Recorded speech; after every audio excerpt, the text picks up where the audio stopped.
fact that they've got so many blokes in doubt, does that sort of lull you into a false sense of security, or that won't happen? Yeah, not at all. We're preparing as if they'll all play. So as I said before, we just got to worry about ourselves and whatever team they put on the park, they got to win, I guess. So they're going to be up to it. They've brought the coal train in, Big Dave Taylor. Worried about him?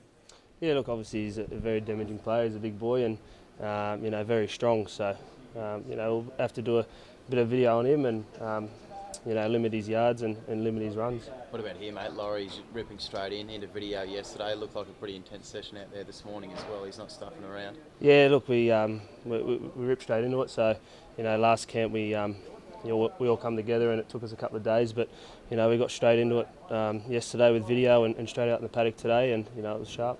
How do you feel different from day one of your first Blues camp a few weeks ago as opposed to today? Yeah, look, obviously a bit more confident coming in the second time, so I'll take that confidence out of game one and take it into game two and throughout the week this week. So feeling good. Josh and Will, how'd they go this morning and Greg Bird back in? Yeah, really good. As I said before, it was nice and sharp, and Josh and Will on the right edge, formed a good combination out there this morning, and they're looking forward to it. And mate, coming back here, it's really starting all over again, isn't it? It is, yeah. Obviously we got up in game one, but we've got to put that out the mind now and focus on game two. It's a whole new ball game. So, as you said, we're coming up here, bunkering down and starting again. That is more so because of the changes in both sides too. I mean, if you wanted to say it's a new game, well, you look at key changes for both teams.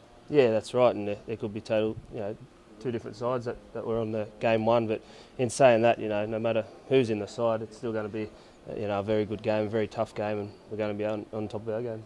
What about your guys? What happened to Jared? I'm not too sure what's up with Hainsey. I think he's just precaution, just icing up and resting this day, and he'll be back on tomorrow. And the other guys, Gallen and Lewis? Yeah, no, all good. Yeah, they were out there today and running around, so everyone's fit.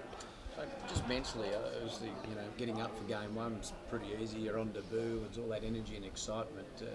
Mentally, how do you sort of prepare yourself for game two and do it all over again? Yeah, look, I'm going to try and prepare as I did in game one, and keep my head out of the papers and off the TV, and just we head down back to Sydney on Sunday, so it'll probably hit me then that game two is just around the corner. But I'm just going to try and remain relaxed and calm and just go into game one, game two the same as I did in game one. And better for the experience of game one.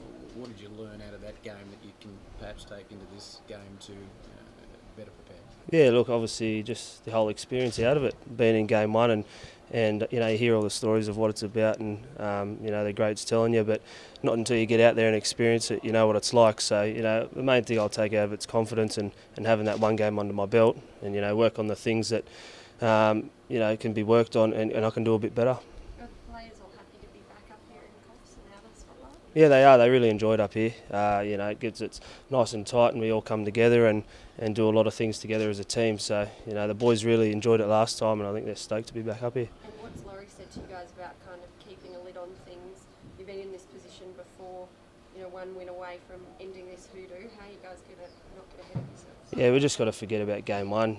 I think last year was the same. Won game one and then they come back and won the last two. So we've got to take that out of our heads. Not get too complacent and focus on game two and go into it with an open mind and work on the things that can be worked on it from game one. And a lot of positives out of it, but there's still a lot of things to work on. So we'll have to knuckle down on that this week.